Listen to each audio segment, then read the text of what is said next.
అలా గుర్తుండిపోయింది మాకు. ఇందులో కూడా పోలీస్ క్యారెక్టర్ అంటున్నారు. సో అలానే భయపెట్టబోతున్నారా ఏంటి, ఎలా ఉండబోతుంది? Very sorry. వందే ఏది సినిమా జగద్గురు జైలా కృష్ణ వందే జగద్దు నేను యాక్ట్ చేయలా. లేదు, అందులో పోలీస్ క్యారెక్టర్ లో ఉంటారు కదా మీరు. నేను కాదు, సారీ. ఓకే, ఆయన ఎవరో చెప్పమని బయట జనాలకి నాకు వచ్చే వేషాలు పోతాయి. అందరికీ నమస్కారం అండి, పాత్రికేయ మిత్రులందరికీ నమస్కారం.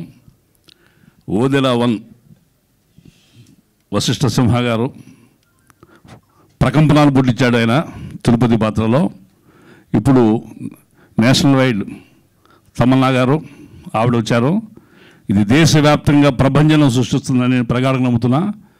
మా గగన్ చెప్పినట్టుగా కొన్ని సినిమాలు చూస్తున్నప్పుడు ఈ సినిమా ఏది అయిపోతుంది, ఈ సినిమా ఇది అవుతుంది, బిగ్ హిట్ అవుతుంది, చాలా బ్లాక్ బస్టర్ అవుతుంది అనే చిన్న వైబ్స్ మనకి చూస్తున్నప్పుడు అనిపిస్తూ ఉంది. సెట్లో ఫీల్ అవుతాం. అలా నేను ఫీల్ అయిన కొన్ని సినిమాలు అంత గొప్ప హిట్స్ అయినాయి. ఈ సినిమా కూడా అంత గొప్ప హిట్ అవుతుంది నేను ప్రగాఢంగా నమ్ముతున్నా.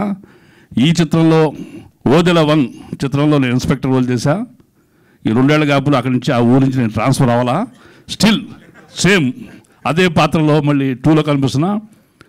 పరిచయమైన కానించి సంపత్ రంది గారు సిటీ మార్చేసా. సౌందరరాజన్ గారి కాంబినేషను, తమన్నా భాటియా గారి కాంబినేషన్లో సంపత్ రంది గారు డైరెక్షన్ చేశాము. పరిచయమైన రోజు నుంచి ఆయన ఏ సినిమా చేసినా ఆ సినిమాలో చిన్నదో పెద్దదో నాకు అవకాశం ఇస్తున్నందుకు I am always thankful to Sampath రంది గారు. అట్లాగే ఓదెల 1లో అవకాశం ఇచ్చిన మన దర్శకులు అశోక్ తేజ గారికి, మళ్ళీ ఈ సినిమా కూడా పిలిచి అవకాశం ఇచ్చిన దర్శకులు గారికి, నిర్మాత మధు గారికి, ముఖ్యంగా గగన్ వశిష్ఠ సింహ వాయిస్ గురించి చెప్పారు. ఆయన చేసిన నాయిస్ గురించి నాకు తెలుసు. ఏనాడు నన్ను రెస్పెక్టబుల్ మహేష్ అని పిలవాలా, ఏయ్ జాంబురెడ్డి అది పిలుస్తాడు ఆయన. ఈజ్ వెరీ ఫ్రెండ్లీ అండి. ఈ సినిమాలు అందరూ కూడా చాలా ఇలాగే చిల్లులో నవ్వుతారు పనిచేసాం. ఈ సినిమా అద్భుతమైన ఘన విజయం సాధిస్తుందని ప్రగాఢంగా నమ్ముతున్నా. Thank you very much. Thank you sir, thank you so much అండి. ఇప్పుడు డైరెక్టర్ అశోక్ తేజ గారిని మాట్లాడవలసిందిగా రిక్వెస్ట్ చేస్తున్నాం. మీరు వచ్చి ఇందాక నాకు ఇవ్వకండి మైక్ అన్నారు, మీకు తెలీదా?